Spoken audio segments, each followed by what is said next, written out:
Good evening. अब बच्चे मैं आश्रित उपवाक्य का आपको तीसरा भेद समझा रही हूँ।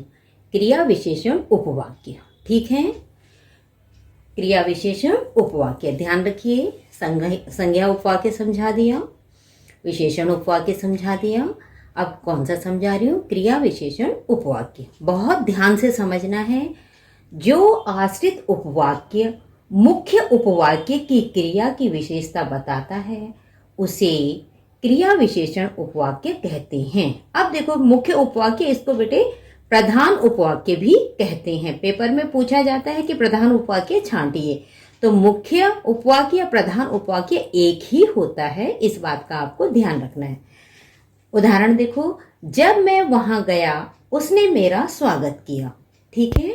अब देखिए, क्रिया विशेषण उपवाक्य मुख्य रूप से 4 प्रकार के होते हैं। कितने प्रकार के होते हैं? 4 प्रकार के।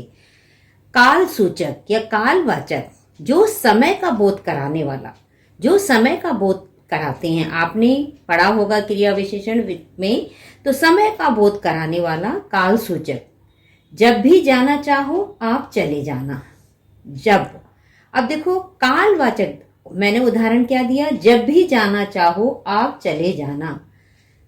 आप इस बात का ध्यान रखिए, कालवाचक उपवाक्य, कालवाचक उपवाक्य जब, ज्यों ही, जब, तक, जब, कभी आदि से आरंभ होते हैं।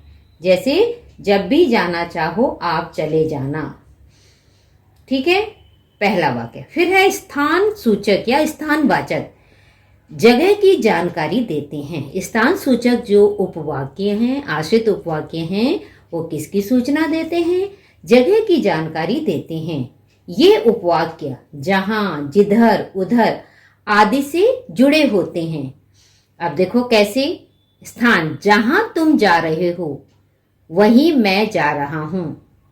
जहां तुम रहते हो उसी के पास मेरा विद्यालय है। तो इस तरह से जगह का बोध कराना, स्थान, जगह की जानकारी देना, ठीक है। रीति सूचक या रीतिवाचक आश्रित उपवाक्य, कार्य किस ढंग से हो रहा है, कार्य करने का ढंग, ध्यान रखें, कार्य करने का ढंग। ये उपवाक्य जैसा, ज्यों, वैसा, जैसे, वैसे आदि से आरंभ होते हैं। उदाहरण देखिए, जैसा तुम कहते हो वैसा ही मैं करती हूं। जैसी करनी वैसी भरनी। ध्यान रखिए बच्चे, ठीक है, कि रीति सूचक कार्य करने का ढंग। अब फिर है इसमें चौथा, इसका है परिमाण सूचक। ये उपवाक्य जितना, उतना, जैसे जैसे, वैसे वैसे से आरंभ होते हैं। जैसे उतना ही खाओ जितना पचा सको। ध्यान रखिए बेटे, इसके अतिरिक्त 2 अन्य भेद भी इसके माने गए हैं, कार्य कारणवाचक और प्रयोजन वाचक।